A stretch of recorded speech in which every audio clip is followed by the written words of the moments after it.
So today we had opening statements in the Karen Read case retrial. And so we're going to go over a breakdown of kind of what those were. And so let's jump in. So first we had the Commonwealth and their opening. I will say that it is better than last year's by Lally. And they told a story this time. Sorry, I'm outside because everybody is sleeping in my house. So I'm just doing this outside on the camera. Okay, so they start out with 6:04 a.m. The bells rang out.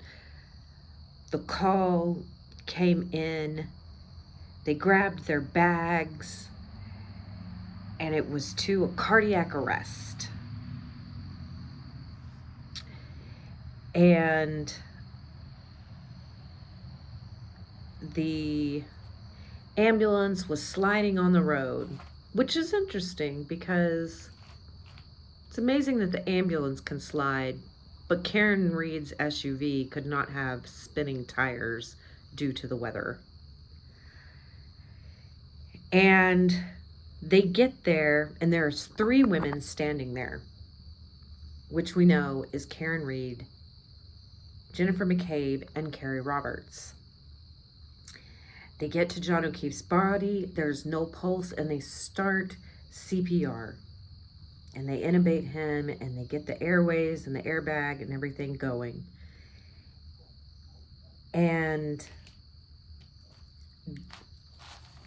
the Commonwealth states, or Hank Brennan states, that you will see and hear on video Karen saying, "I hit him, I hit him, I hit him."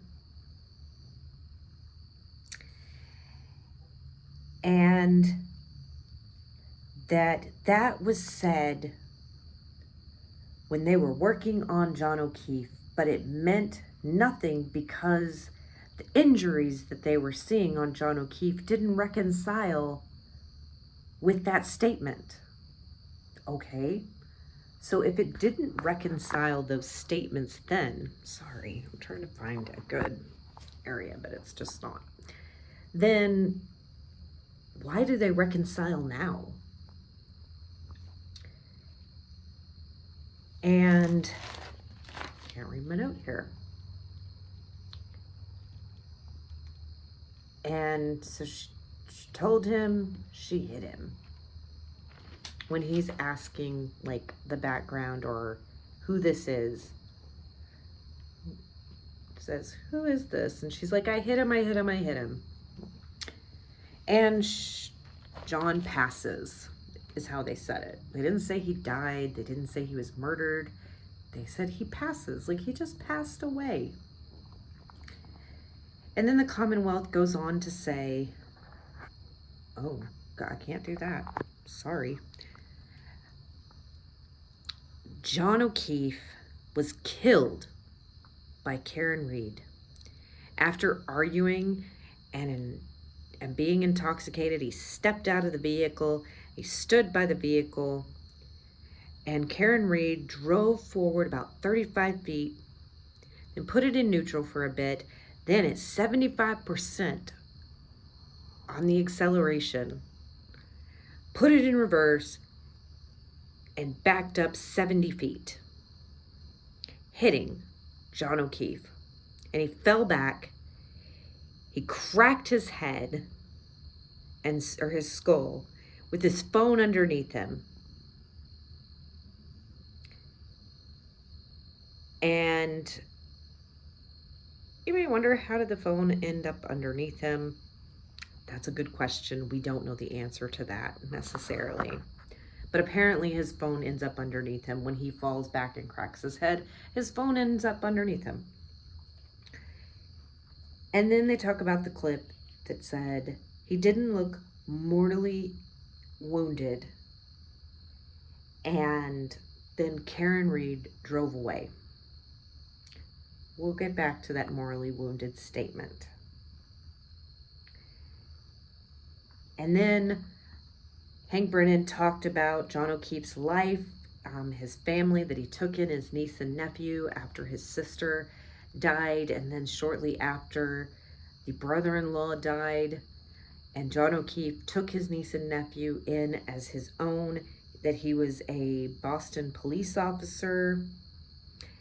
They talked about how Karen Read and him got together in 2020, but then tension grew in 2022. He says that John O'Keefe had asked Karen Read to leave just a few days before this incident. And I'm guessing that that's why Karen is mad, is because John O'Keefe wants her to leave. But Karen Read has her own house, so she's not going to be kicked out of the house and be homeless. They don't share kids together, so it's not like she won't see her kids. She has her own job, so she's not going to be without money. But this apparently angers her. You know, that's kind of what they're implying. And then you will see that there's discord in the text messages on the day of the incident. You know, they fought that morning. They were not fighting that evening. And he says the remarkable data, the location data, John O'Keefe was using Waze. He says that is the most accurate location GPS data. There is healthcare data, which will show movement and steps. There's the temperature of the cell phone battery. Then he talks about they went to McCarthy's and then they went to the waterfall. He says Karen Read has 8 drinks. The amount of drinks she had is debatable. It's differing at all the moments. We just know she drank. He says that the Lexus vehicle data is going to be something in this. He talks about when they were in the car, that driving to 34 Fairview before she dropped John O'Keefe off, that Jen McCabe on Bluetooth speaker or whatever, or Karen Read heard when they got lost trying to find their way to 34 Fairview, that Jen McCabe told John that it's by Bella's mom's house. Well, you'll find out that Bella's mom is apparently somebody that John O'Keefe used to date. Her daughter is friends with John O'Keefe's daughter, and so by mentioning Bella's mom, that sent Karen into a jealous rage. Why is she mentioning your ex? Why are we bringing her up? All that stuff. Have you been over there? Why did she talk about that? This is the fight that they got into possibly before Karen Read hit John O'Keefe with her vehicle, according to the Commonwealth. And then, saying Karen Read heard this. From my understanding, apparently Karen Read didn't hear this because he was just on the phone himself. She couldn't hear it. It was just on the phone.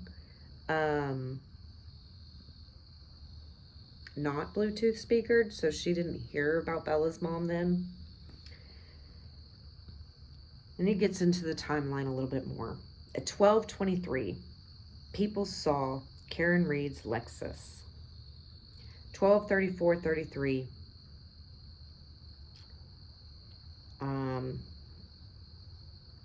There were text messages from Jen McCabe during these times. Then, people were there in a truck. You'll hear this is Julie Nagel and Ryan Nagel and some friends. Julie Nagel comes out of the house, goes back in. We'll get in more detail of that when Nagel takes the stand. And that was about 5 minutes. And then at 12:27, there was a text. 12:29, there was a text. And Jen McCabe sees Karen's car during this time period. And the phone was not moving. And then, for that 20 seconds, John O'Keefe sees Jen McCabe's text and then locks his phone for the last time at 12:32 a.m. manually. He just clicks that side button and turns it off at 12:32. Then he says that about 7 more seconds before he moves for the last time after that 12:32. Said Karen Read said last moments were fighting. And then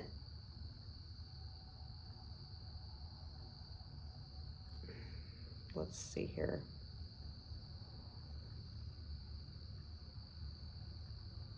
And 30 seconds after that, 7 minutes or something like that, that is when she hit him.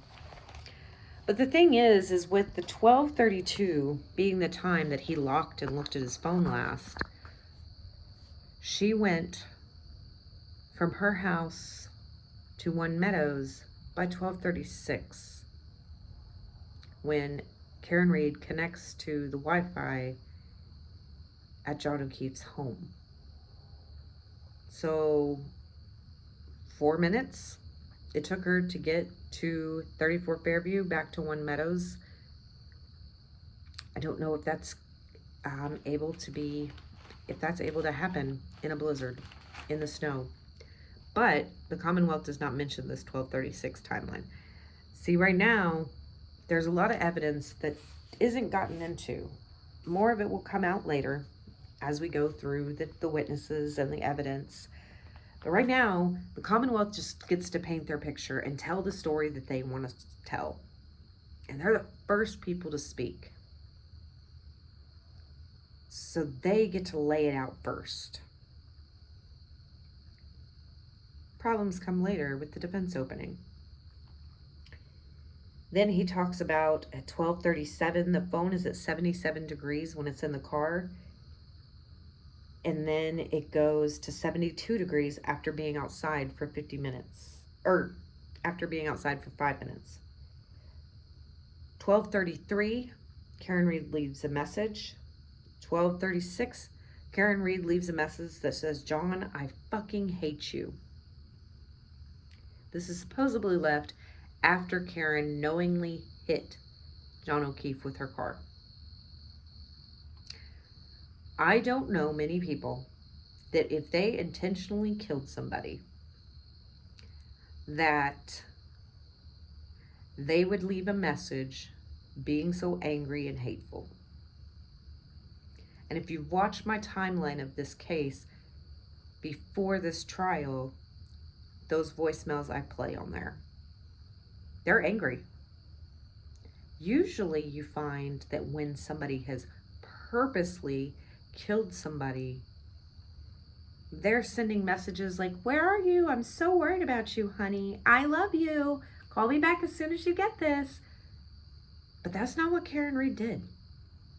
She's leaving hateful messages after she purposely killed somebody. This has always been weird to me. Maybe it's not weird to you.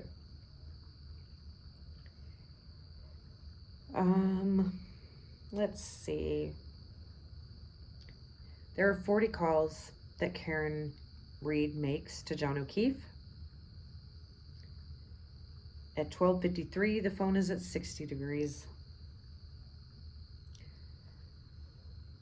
She calls and says, "John, no one knows where you are." And Commonwealth says she knew he was there. Karen knew John O'Keefe was there. She's just acting like she doesn't know where he is. And she did not call 911. 1:07 a.m., the cell phone battery temperature is at 55 degrees. Karen Read also calls her mom during this time. Then, at 5 a.m., because Karen Read fell asleep, at 5 a.m., Karen Read wakes up and couldn't remember anything. But she calls Jennifer McCabe and tells Jennifer McCabe John's dead. She also calls Carrie Roberts and says John was hit by a snowplow.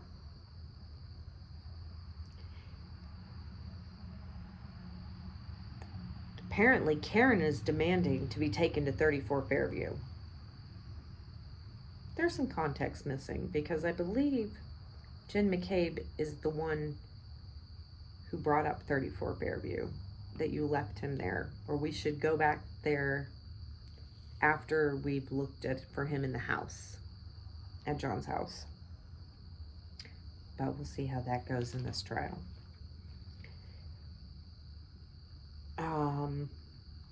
Then on the Bluetooth speaker, when Karen Read is in her car and Jennifer McCabe is driving, because she went to Jennifer McCabe's house, and then Carrie Roberts is following behind them, Karen is like, my taillight, my taillight, on the Bluetooth speakers in the car, telling them all about her taillight and how it's cracked and broken.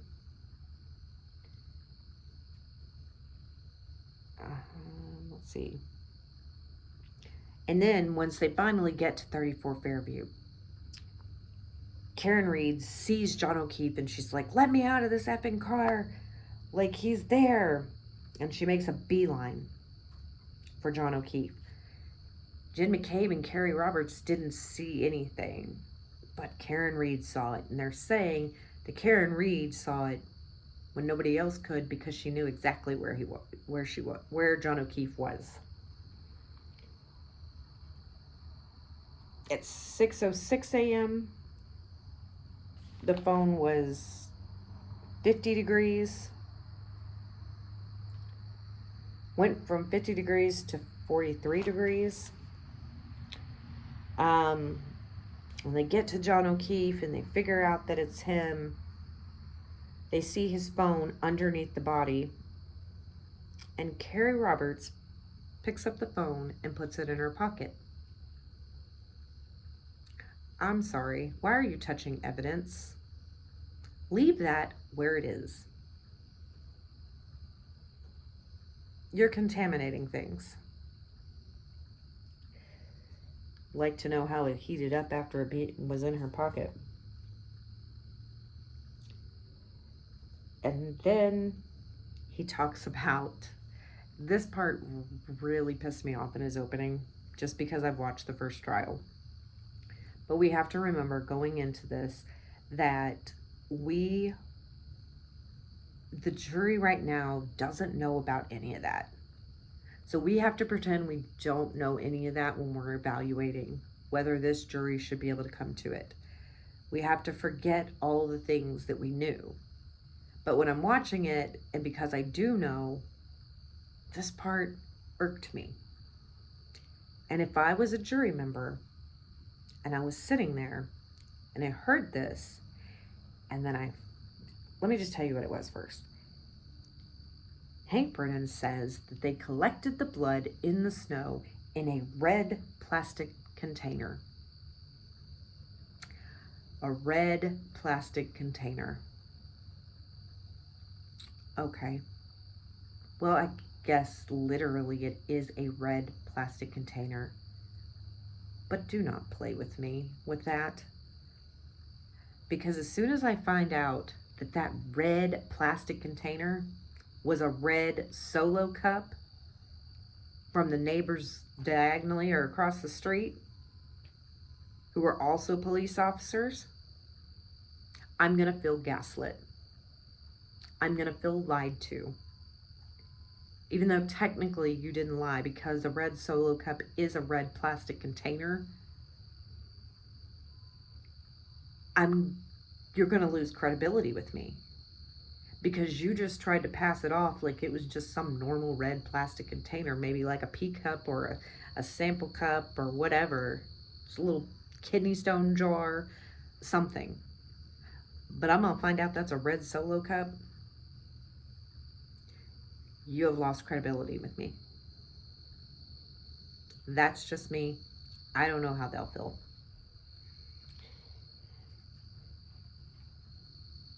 Karen Read asks is he dead? Is he dead? And then it talks about the dash cam footage of the vehicle, or the police vehicle, that went over to John O'Keefe's house at like 8 something in the morning. And on his dash cam, he happens to basically pull behind Karen Read's Lexus SUV. And that picture that we see of her car in the driveway at that 8 o'clock time period with red missing and snow on it, they're saying that it is just a missing piece out of it. I don't think that's considered a missing piece, but whatever. That's what they're going to go with.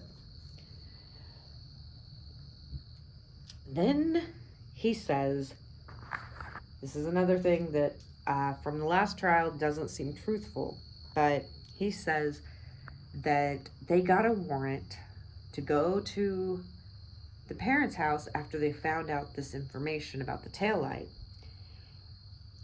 They got a warrant to go get her car. My memory serves me correctly, they didn't have a warrant. They were going to get one, but they didn't have one. I don't even know if they had applied for it at that point, but they went and picked it up. So we'll see what comes out about that warrant testimony. And then he says that within 10 days, they found all the pieces, the missing shoe, the cocktail glass, the hat, within 10 days. But also, if my memory serves me correct,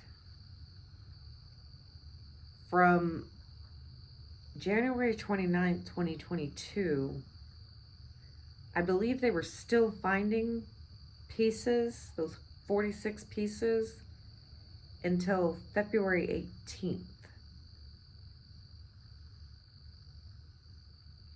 They were still finding pieces for sure in February. So I don't think that it being found, all of it being found in 10 days is accurate. Unless stuff is once again misdocumented and is lied about on the evidence bags sent to the lab. Don't hold me to it. That is what I am remembering.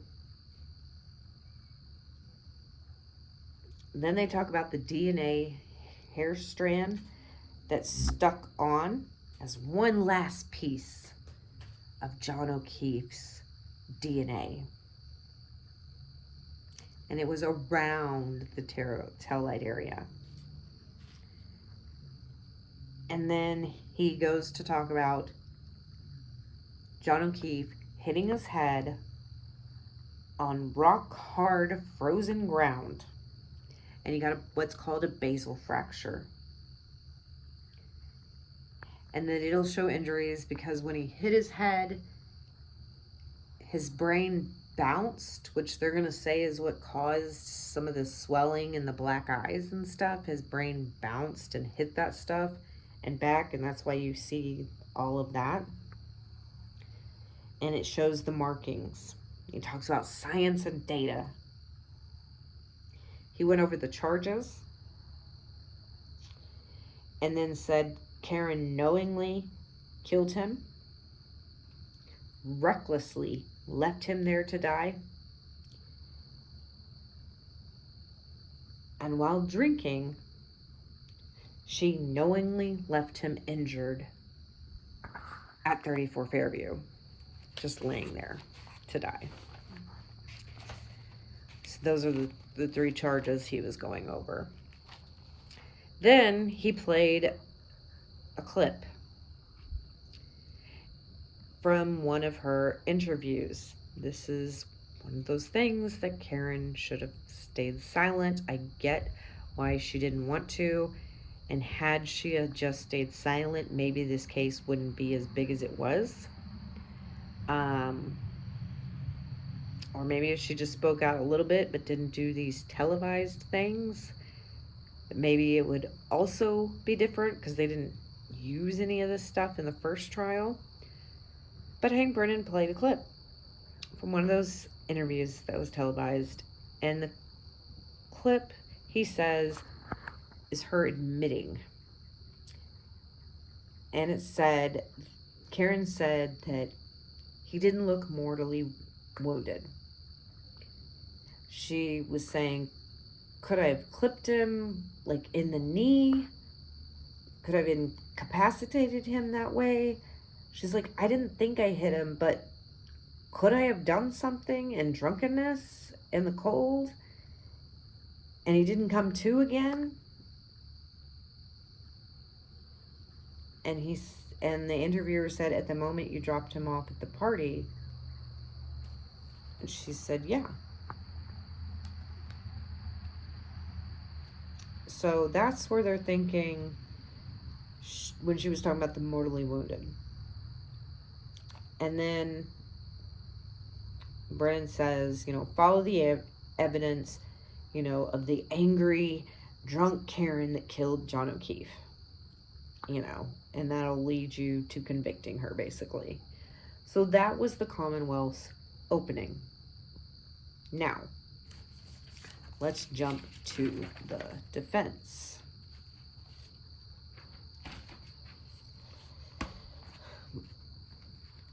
Alan Jackson did the opening for Karen Read. In this case, last trial, Yannetti did it and started out with Karen Read was framed. That is not the way they played it this time. I still think they basically got to that, but they didn't just come right and say the first thing, Karen Read was framed. So let's look at their story.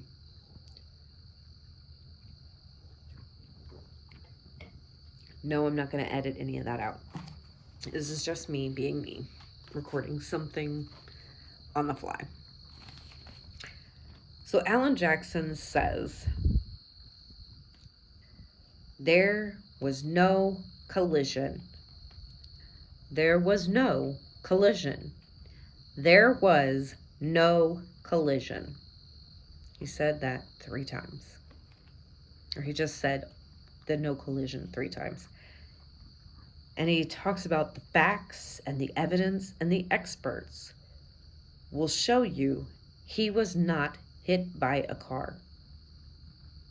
And then he talks about, well, then how does Karen Read end up in the defendant's chair when there wasn't a collision?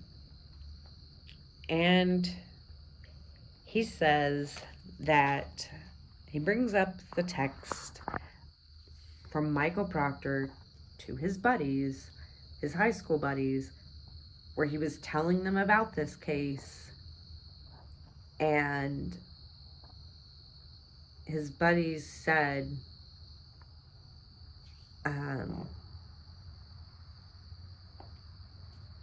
what did he say?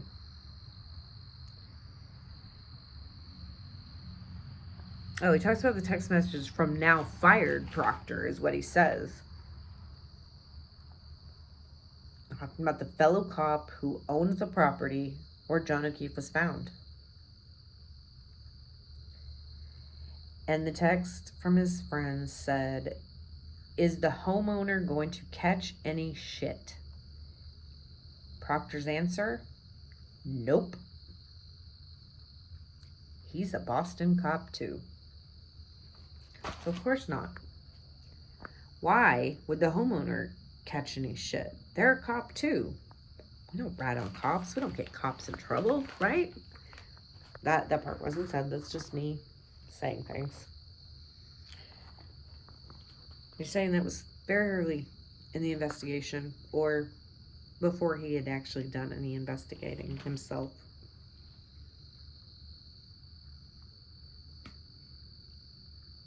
He says that everything, it lacks integrity. that you'll learn about that trooper, talking about Trooper Paul, or Trooper Proctor. Oh my gosh, I hope that didn't, I had a notification about low battery. You'll learn about Trooper Proctor. He talks about John O'Keefe's death being a tragic, which it very much was. He says the story is riddled with errors. There was a rush to judgment. There was conflict. It was corrupted from the start. It was corrupt from bias and incompetence and deceit. Corrupted to cover up the truth, which you're trying to seek, which the jury is trying to seek. The Commonwealth's case is literally the definition of reasonable doubt, Jackson said. They have no way out of it.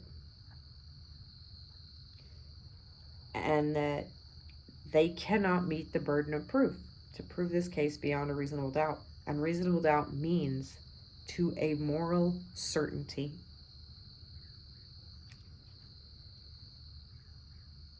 He says that at 6 a.m., Karen Read found John O'Keefe on the law of Brian Albert.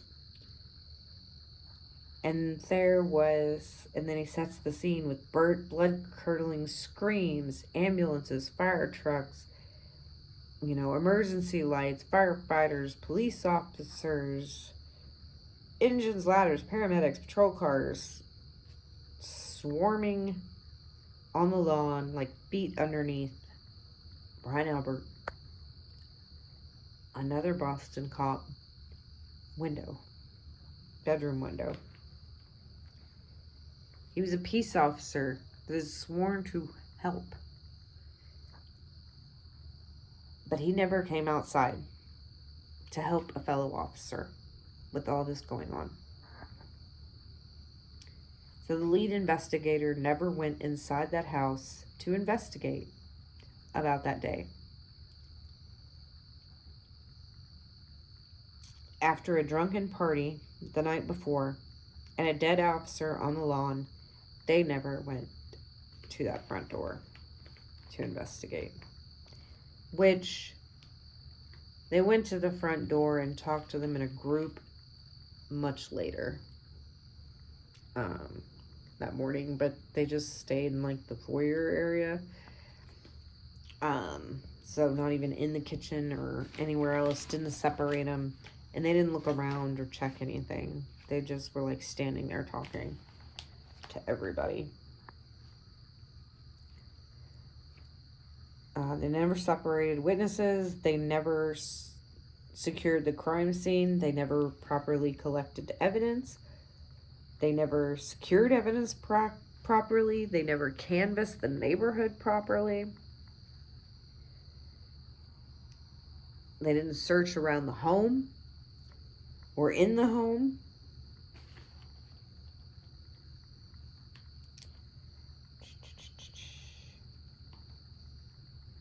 What in the world? Oh, okay.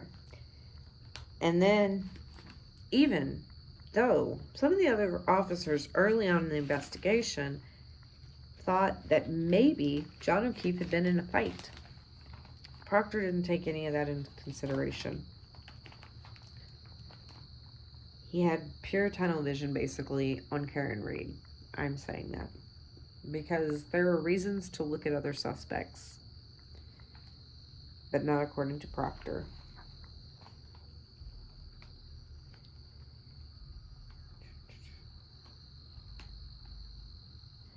And he talks about Proctor being like a cancer that the Commonwealth can't get rid of because his fingers are in everything and on everything.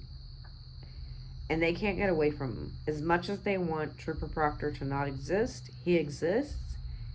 And he is like cancer to this case. He talks about that Proctor was a longtime family friend of the Alberts, and Proctor was investigated, suspended, and then fired, and he was dishonorably discharged for work on this case. He was found guilty of things.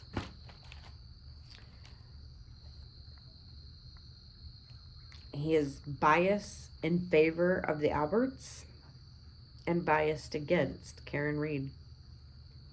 She was an outsider. And he talks about it's hard to get fired as a cop. You know, ranks get privileges, and Jackson says that you don't get, I don't get, but they get. If you're an officer, if you're a cop, you get these privileges. But we don't get these privileges. They talk about, you know, they were with friends. They went out for drinks. They were lovey-dovey with each other that night, and on videos and by everything everybody says. You know, they went to the McCarthy's. They went to Waterfall. They talk about that Chris Albert was there, who is a town select member, who the town select people are in charge of the police department. They talk about Kevin Albert being there, the McCabe's being there, and Higgins, another law enforcement, which he's an ATF agent who has an office out of Canton. They talk about Higgins and Karen Read's, like, romantic texts back and forth, but Karen Read ghosted him before.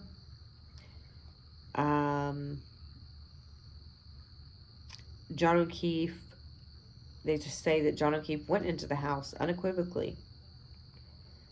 They say that there is eyewitnesses and that science will prove that he was in the house. That'll be interesting to see.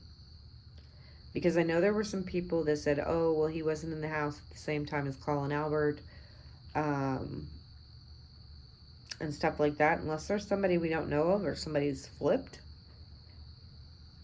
So them proving that is going to be interesting. Because if you can't prove something in a case, you probably shouldn't put it in your opening. But we'll see where that goes. And it was when that he didn't come back out to the car that Karen Read, you know, grew more and more upset. She was, you know, out in the car with the car idling in the middle of the night in the cold. And, you know, and she tried texting and calling and he didn't pick up. And that's when she started getting angrier and more frustrated. And she left those hateful voice messages because she didn't know what happened. She didn't know why. And Karen Read didn't understand and could not have known or couldn't have understood that it wasn't because he was just ignoring her and not picking up her phone calls or responding to her texts. It was that he couldn't.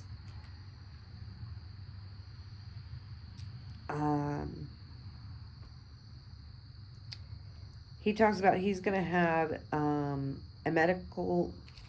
medical person come in and talk about that John O'Keefe was immediately incapacitated from time of injury to the back of his head. You know, he couldn't move, he couldn't get up, he couldn't speak, he was unconscious. And that she's going to talk about there was no frostbite, which I found that interesting in the last one, especially with they're saying there's hypothermia. But this medical expert is going to come in and say there was no hypothermia due to there not being any internal damage on the organs. So I am very interested in hearing that, because if he was out there for that long, like 12:30 something till like 6 a.m., why no frostbite? And then are they just saying hypothermia because of his body temperature?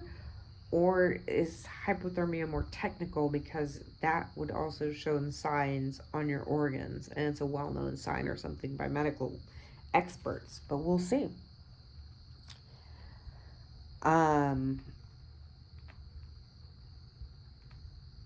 The body was somewhere other than the yard and then moved. Not a single injury with, that's consistent with being hit by a car. No bruises, no fractures, no ligaments torn, not even a bruise, contusion, no internal injuries. They showed the picture of his arm, and it said that it looked like it was from an animal, like a large dog, like the ones the Alberts owned, Chloe. And then just shortly after the incident and another attack, they rehomed her after 7 years. And this dog was not good with strangers, and John O'Keefe would have been a stranger.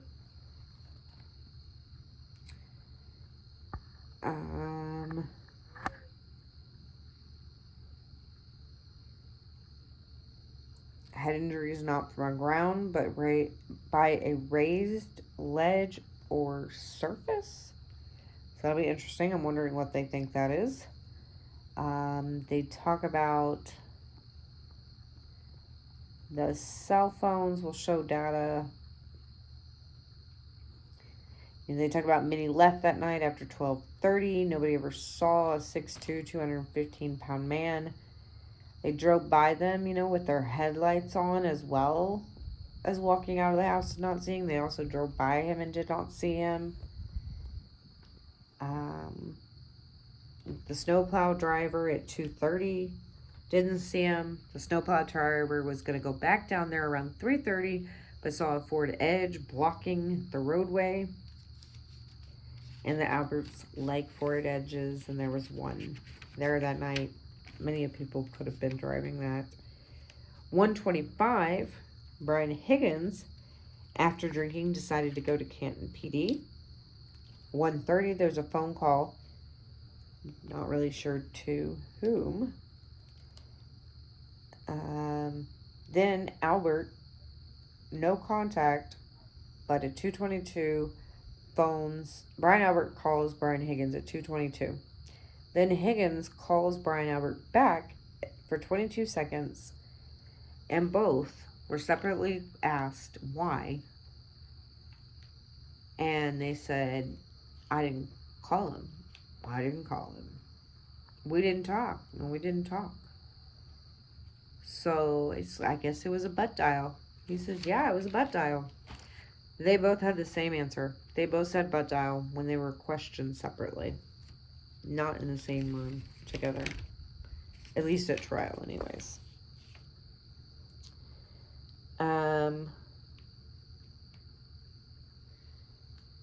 they got rid of those phones. Higgins and Albert. They talk about Albert getting rid of the generational home shortly after this incident. They sold it.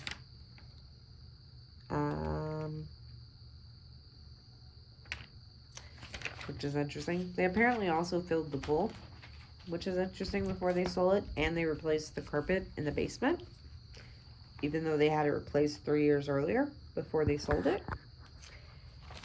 Then we have... Oh, let me go back up. Yeah, I need to go back up on that page. Sorry. Then they talk about the Google search of Jim McCabe at 2:27. How Long to Die in Cold. And that was deleted. But why is it showing up on reports as that?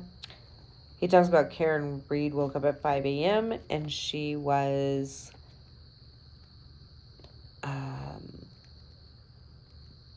shocked and panicked and fearful. And this is where she talks about where Karen Read, when she was leaving during all that, she backed up into John's Chevy Traverse, and that's where her taillight cracked, and they have that on video. We've played that video in my timeline stuff. And then said they're going to have a witness that will say that the taillight was minimally cracked, not completely shattered, which I'm guessing is the Dighton police officer Barros. Then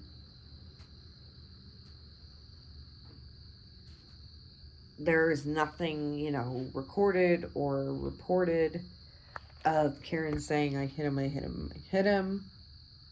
Except for about 24 hours later, Kevin Albert, who is the brother of Brian Albert, coordinates an interview in which Katie McLaughlin testifies. She is a firefighter paramedic, and she says it. And Katie McLaughlin is friends with Caitlin Albert, the daughter of Brian Albert. Now, Katie McLaughlin in the first trial said they weren't friends, that she just knew a girl or went to the same school as a girl named Caitlin Albert, even though there's pictures of them recently attending baby showers and stuff, and there's pictures of them in group photos and stuff. Y'all have mutual friends. Y'all may not be like besties, but you're friends. You're friendly. So just, I knew a girl. Get out of here with that.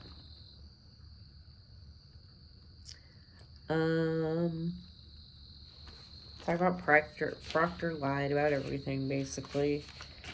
Everything he stated in reports, all the evidence, timelines, the time he collected the vehicle from the towing, all that. And there were no pieces that showed up on the lawn of 34 Fairview until Proctor himself had the car in his custody, while it was in Canton PD's custody. Then taillight pieces started showing up. And then, ultimately it was 46 pieces.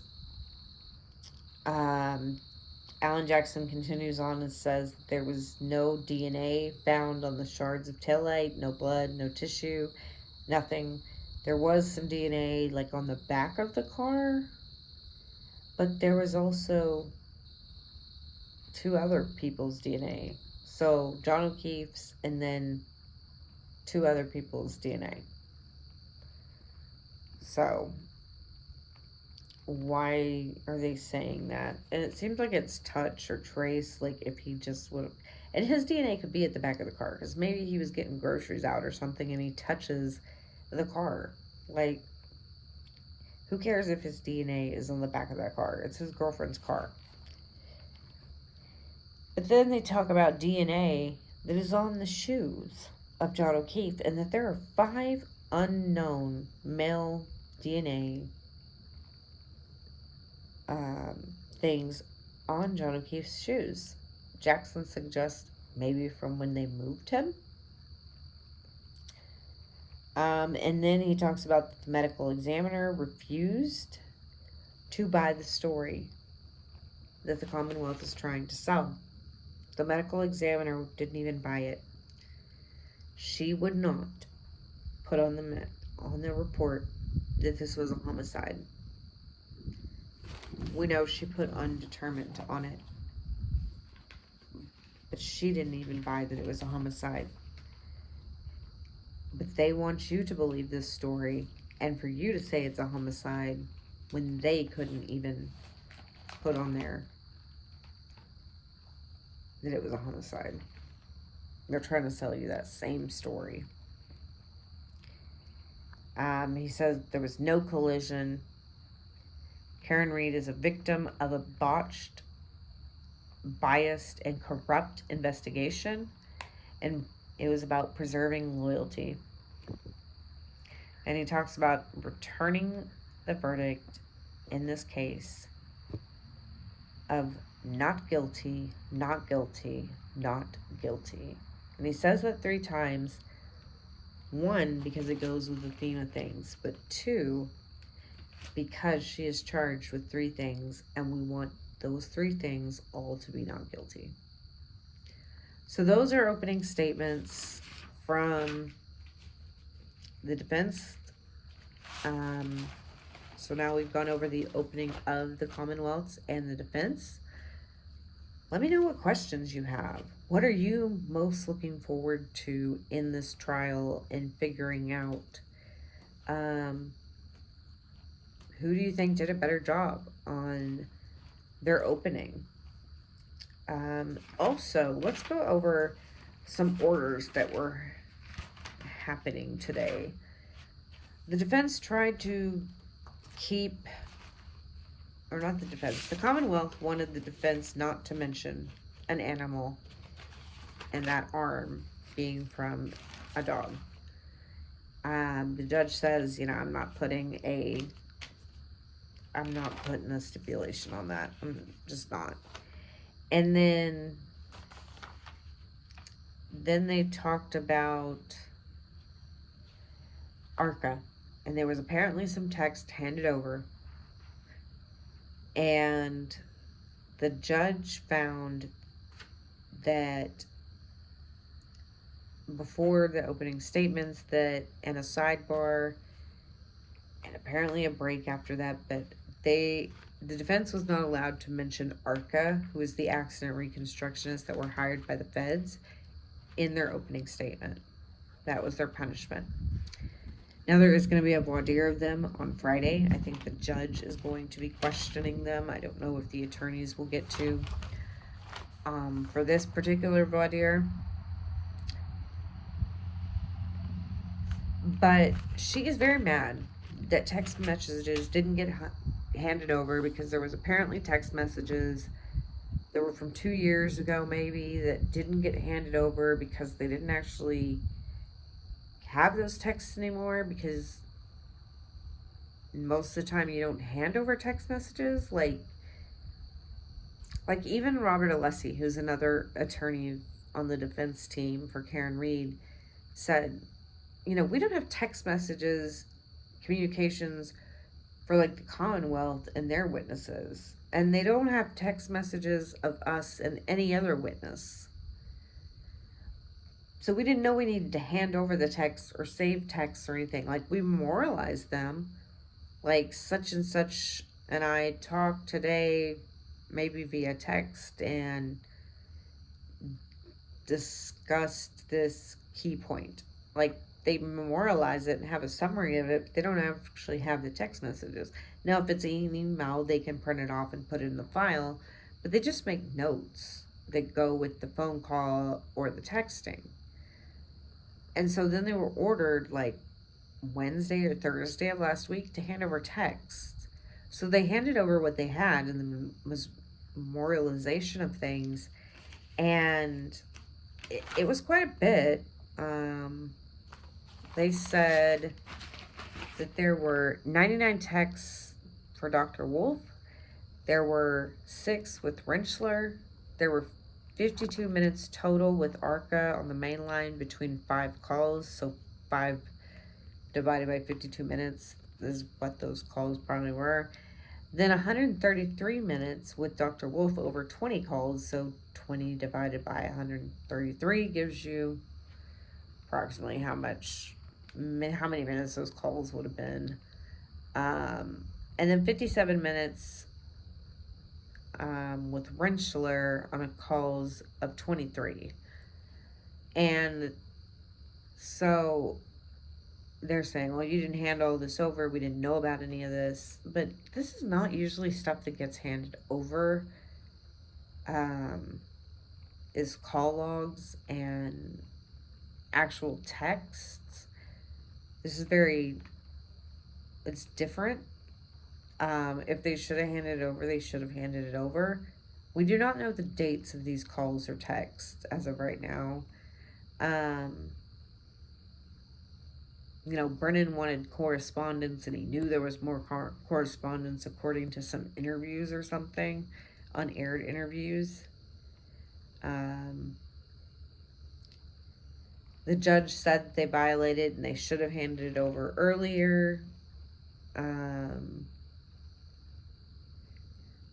But no text messages have needed to be handed over for any other witness in this case on either side. Only ARCA's. Everything that ARCA and the defense has ever done has to be turned over. They don't care about text messages with their cell phone data expert that's going to testify about the Google searches at 227. They don't care about his text messages. They only care about ARCA. And the reason they throw such a fit and they want to know everything is because, in my opinion, they don't want ARCA to testify. They want him off because ARCA is bad for the Commonwealth. And I think they're scared of that. And that ARCA will blow their case out of the water. But the thing is if ARCA gets yeeted from being able to testify, that might cause a mistrial. Because she has the right for a defense, and if she's not allowed to use ARCA, she needs to be able to get an accident reconstructionist on this.